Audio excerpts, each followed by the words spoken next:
Craig, let me ask you a couple questions first, just to get an idea of what you're looking for and kind of where the current state of your game is right now. So, talking to you on the phone before you came in today, you were telling me a little bit about kind of the scores you shoot in around the mid 80s. Give me an idea of when you started playing, more in college, when you had that class and you started kind of getting into it, right? So take me through kind of what some of your higher scores are and what some of your best scores have been in the last few years. I mean, I could easily shoot in the 90s. I could have a blow-up day, but probably when I was playing my best golf was right after I took that class in college, and I was just hitting balls all the time, and I was consistent. I'd shoot in the 70s probably 80% of the time, and so best score was a 72. But I mean, as far as goals go, I'd like to consistently be able to shoot a 75, because ultimately I want to be able to take my playing ability test and possibly pursue PGA membership. But I'm not really confident doing that unless. And if you want to kind of get into that would be like probably your first goal, is to be able to shoot in the mid 70s with some pressure on you. And then if you do end up getting your membership, or even if you're enrolled as an apprentice, you want to be able to play in some of the stroke play events and some of the section events and be able to compete and make some checks that way too.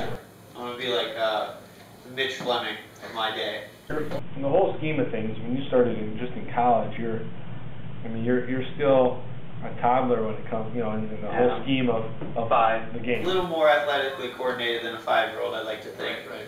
And might be able to apply myself a little better than a 5-year-old. But you talked about you worked with Dan Dock a little bit last year. When I got with him, everything's shooting, spraying left off the hosel, and he got me to a good point. But it's funny because you're off the toe now. Yeah. The ones that we've seen you swing already.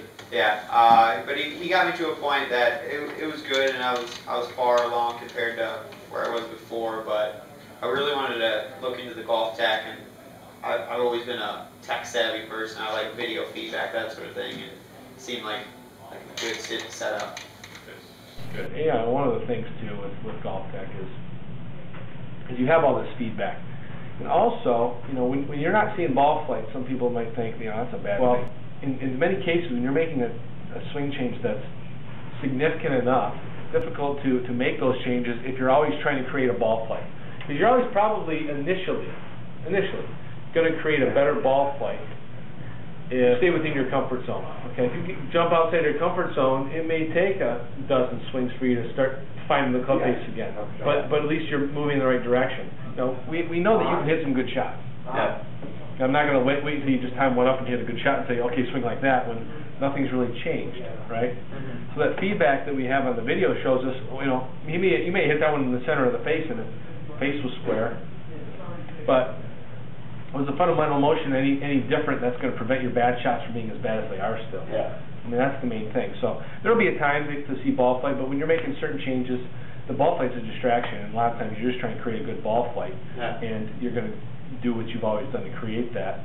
I think we got a good idea what you're looking for here. Well, let's plug you in. Look and see what try to make that old swing. Yeah. And then I'll just I'm not making a. Yeah, I understand. Although you'll be able to go on and use that. Yeah, that's what I plan to do. So what do you want to do? So what's this measuring right here? So let's stand up and face forward. Okay. Keep your back as straight as possible. Okay. It basically makes all your numbers read 0. Okay. And any motion you make right now from that position will be measured. If you look at the numbers down there, go ahead and start.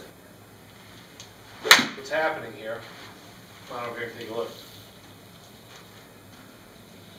Numbers are pretty good at address, but you're going to also see there's going to be a ton of blue lines on the screen. Blue lines are reference lines. Any other colors, if you look at the drawing tools, we have yellow, red, and green lines that we can also draw. And they're going to have the same color code meaning as the tour average numbers. So if I highlight something as yellow, it's a little off, red's way off, and green is good. So now we're going to take a look at the takeaway. Now there's another line I want to draw. I want to draw a line right out from the top of your hands here. I want you to see your first move away from the ball. And it's not too bad. There might be a little outward movement, but not too much. Okay, that's why I drew that. You're actually okay. But one of the things that we have is a little bit of forearm rotation early on in the takeaway. forward rotation in that direction. That's going to cause that club to work to the inside a little bit. Okay, a little bit inside is okay, but too much inside is going to cause some, in many cases, a little bit of a loop at the top. And so you can see as he continues, that club kind of stayed out in front and above the plane line. And the club gets pretty steep, and actually, if I draw a green line here, you're going to see his right arm parallel to the ground. He's slightly pointed inside the golf ball to that position there, right arm parallel, and you can see you're outside the ball. First thing we're going to do, what do you notice here at the address? He's got a lot. His shoulders dipped more. His head's behind the ball. Yeah, those are connected, right? Let's look at this takeaway. We're going to work on not having this left hip sway outside this blue line. I've had that problem. Okay. Because what that does is when this moves outside that line, you have to do something to counterbalance that. Typically, your upper body will want to start to fall back to the side that the hips are away from the side the hips are swaying toward to counterbalance. So right away, setup-wise, we just got a little bit more tilt. I mean, that 15 is still within that range. And you kind of evened out the weight distribution on your feet. So this is really good. Now, watch this transition, or this takeaway back into the top on both sides. How stable that lower body looks. That's actually remarkable you're able to do that right away. Okay. That is really good. Look at your shoulder bend. Tour average here is 0. You're at 2 now forward instead of 15 back. See how much form rotation there is here.